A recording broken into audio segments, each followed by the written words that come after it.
घटना बहुत ही शर्मनाक घटना है। आज मैं खुद आंदोलन स्थल पर गया था, उन लोगों से मिला, बातचीत भी किया मैंने और बहुत लगभग 5 घंटा मैं वहाँ पर रहा। जिस तरह की ये घटना घटित हुई है ये बहुत ही कलंकित करने का एक घटना है। हम इसकी घोर निंदा करते हैं। हालांकि जिस तरीके से मठों और ऐसे जगहों पर जहां संतों का डेरा हो वहां इस तरह के लोग भी रह रहे हैं। आप इन्हें संत मानते हैं इस प्रकार के लोग? नहीं, मैं चूँकि मैं अगर न भी मानूं तब भी तो कॉमन लोग तो कहेंगे कि ये तो कहना कि मंदिर है, मठ है, बहुत अच्छे लोग हैं। लेकिन वहाँ जो है का नाम है कि मैं मठों के कहना कि छत्र छाए में बहुत गुंडे मवाली टाइप के लोग रह रहे हैं और उन लोगों ने उस लड़की को बलात्कार का शिकार बनाया है। जैसा कि वहाँ के एक भी आदमी से मैंने पूछा तो सभी लोगों ने कहा कि उसके साथ बलात्कार हुई है और उसको शायद मेडिकल ने भी, उनके बताने के हिसाब से मेडिकल ने भी अपने रिपोर्ट में दे भी दिया है कि पोस्टमार्टम में। अब ये बड़ी पोस्टमार्टम तो हो ही नहीं पाया, जला दी थी। नहीं, वो पोस्टमार्टम तो एकदम बिल्कुल हड्डी का हो जाता है, उससे मतलब नहीं है। वहाँ ज़बरदस्ती ये लोग जला रहे थे, बॉडी बच गई थी ना। हाँ, थोड़ी सी बॉडी जो जनता ने पानी छिड़क करके बचा लिया था वो जो है उसको बिसरा कहते हैं, उसको जो है मेडिकल में भेजा गया और मेडिकल रिपोर्ट में वहाँ पर उन लोग बता रहे थे कि बलात्कार भी आया है। इससे साबित होता है कि बलात्कार आया और प्रशासन इतनी लचर है कि प्रशासन सब कुछ जान रही है, वहाँ की पुलिस सब जान रही, कमिश्नर को भी इस बात की जानकारी है।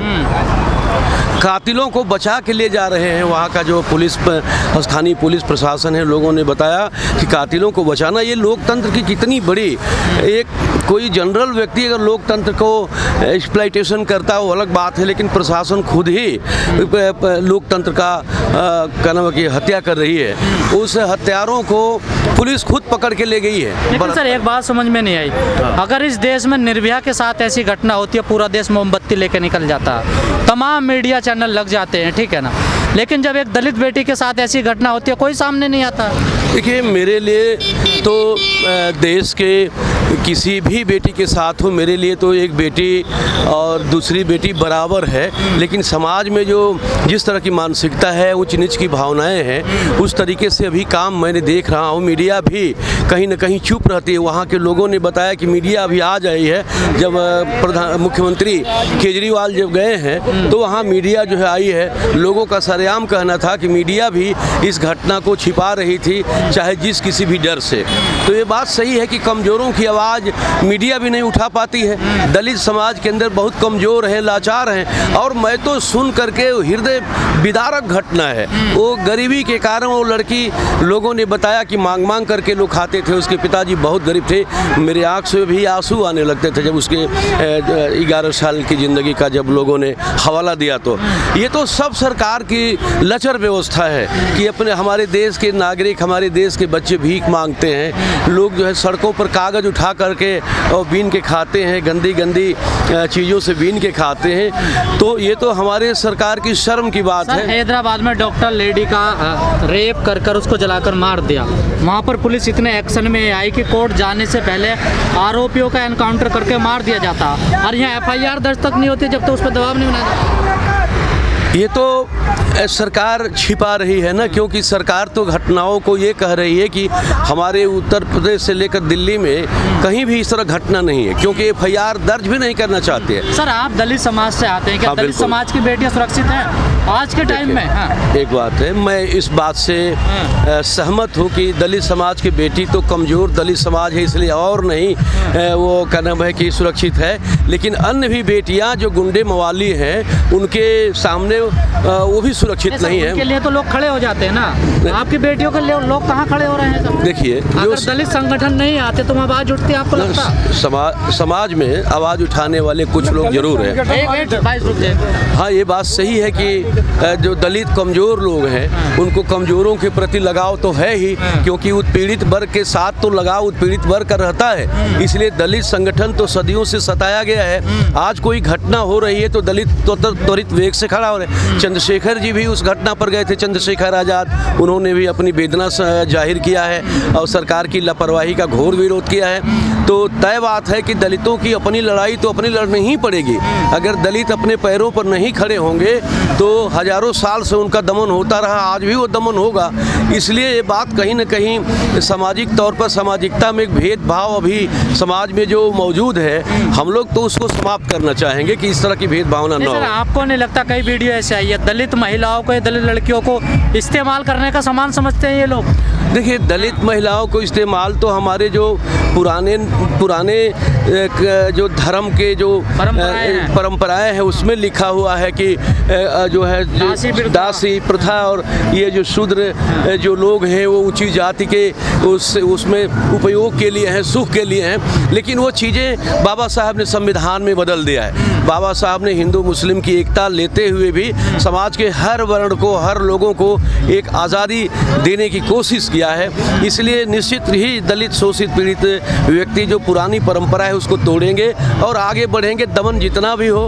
हालांकि आज समाज में उच्च जाति और निम्न जाति का जो भेद है इसको बनाए रखने की भी ज़रूरत सत्ता समझती है। इसलिए कि सत्ता तो मजदूर विरोधी है, किसान विरोधी है। इसलिए सत्ता हमेशा मजदूर किसानों की एकता को खंडित करती है और अपनी जो नीति है, कानून है, पूंजीपतियों के पक्ष में लागू कर रही है। इसलिए अब ये बात ज़माना दूर हो गया कि जो दासी प्रथा और इस तरह की, अभी हालांकि बहुत जगहों पर अभी पुरानी व्यवस्था चल रही है। मैं इसका घोर निंदा करता हूं कि आज के इस संवैधानिक युग में अगर दासी प्रथा के रूप में अगर यहाँ पर उत्पीड़न हो रहा है और दासियों का भी प्रथा चल रही है तो भारत के लिए शर्मनाक बात है, ये निंदनीय बात है। ज्योतिबा फुले से लेकर सावित्रीबाई फुले ने इन सभी लोगों ने दलित शोषितों के लिए शिक्षित करने का काम किया था। यहाँ तक कि सावित्रीबाई फुले और ज्योतिबा फुले तो उन्होंने कहा कि अगर सम्मान से जीना है देश में तो शिक्षा जरूरी है। आज हमारे देश के लोग शिक्षा ले रहे हैं, इसीलिए उठ खड़े भी हो रहे हैं। अगर दलितों की आवाज़ कोई नहीं उठा रहा है, चाहे कोई मीडिया नहीं उठा रही है, तो दलित खुद ही अपनी आवाज़ को उठाने के लिए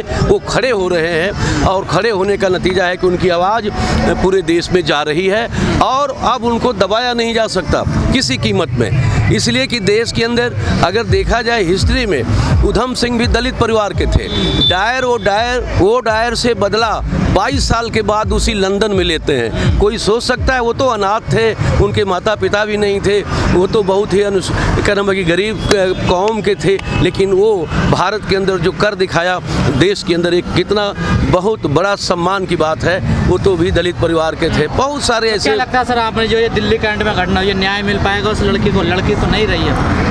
देखिए, जो घटनाएं, जो लड़की तो छोड़ के चली गई, वापस होगी नहीं, उसका न्याय का काम क्या है कि जो कातिल मारे हैं उनको तुरंत फास्ट ट्रैक कोर्ट गठन करके और तुरंत 2 महीने 3 महीने के अंदर उन लोगों को, जिस तरह से सरकार ने, सुप्रीम कोर्ट कहती है कि नाबालिग लड़की के साथ अगर कोई रेप करता है तो फांसी की सजा है, उनको तुरंत त्वरित वेग से दे देना चाहिए। महाराज हैं जो मंदिरों में रह रहे हैं या जो अपने धंधे चला रहे हैं, चाहे आसाराम बापू हो, राम रहीम हो, जिमियानंद हो, आपको नहीं लगता इनका बायकॉट होना चाहिए?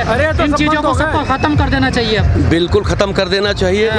ये जितने चाहे आसाराम बापू हो, चाहे पूरे 4-5 साल के क्रम में देखा गया कि जितने लोग बड़े बड़े पैमाने पर धर्म का ठेकेदार बने हुए थे और ईश्वर के पुजारी बने हुए थे, सभी बलात्कारी निकले। सब लोग बलात्कारी निकले। सब लोग रुपये की ढेर पर सोने वाले थे।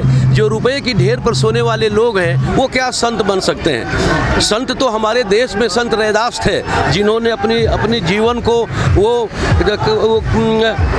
जूता सी करके अपना जीवन का नाम है कि जो है जिंदा रहते थे। कबीरदास तकली चला के जिंदा रहते, वो तो श्रमिक संत थे और वो श्रमिक संत भारत के अंदर सबसे महान हुए। ये सब तो पूंजी के ढेर पर सोए हुए, जो पूंजी के ढेर पर जो बलात्कारी बने हुए वो कैसे संत हैं? उनको तो जेल में रहना चाहिए, लेकिन वो लोग बाहर हैं। अभी तो उनको दुनिया से विदाई कर देना चाहिए। क्या नाम है कि लोगों को, ऐसे लोगों को जो लगातार बलात्कार और इस तरह घटनाएं करते हैं, क्योंकि कानून तो सुधार का चांस देती है, लेकिन अगर वो सुधार नहीं देखती है तो कानून उसको दंडित करके सजा भी देती है। तो इसलिए हम चाहते हैं कि जो दिल्ली की जो घटना हुई है, जो उसमें दलित बेटी के साथ, मुझे बहुत दुख है।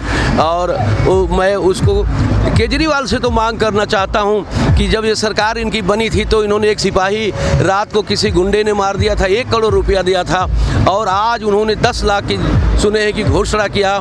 मैं केजरीवाल मुख्यमंत्री से मांग करता हूं कि कम से कम उसके परिवार को एक कदम है कि 1 करोड़ रुपया की राशि दें, ताकि वो जो है उसका परिवार, जो सदियों से उनके बच्चे भीख मांग कर जिंदा रहते थे, वो अब से भी उनका परिवार, जो उसकी बहनें हैं, वो ठीक से उसकी पढ़ाई की जिम्मेदारी तो दिल्ली सरकार ले, और कम से कम उसकी जो क्षतिपूर्ति हुई है उसको क्षति के रूप में आदरणीय मुख्यमंत्री केजरीवाल को 1 करोड़ रुपया देना चाहिए। हम केंद्र गवर्नमेंट से भी कहेंगे कि कम से कम उसकी बेटियों को पढ़ाई लिखाई का काम सरकार दे, उसके जीने की व्यवस्था करे, उसके माता पिता की व्यवस्था करे, वरना ये देश माफ़ नहीं करेगा। अगर ऐसी घटनाएं घटती रहेंगी तो देश के दलित भगत सिंह के रास्ते पर जा सकते हैं, उधम सिंह के रास्ते पर जा सकते हैं, और अपने बचाव में कहीं भी जा सकते हैं, उसे सरकार रोक नहीं सकती है। यही मेरा विचार है।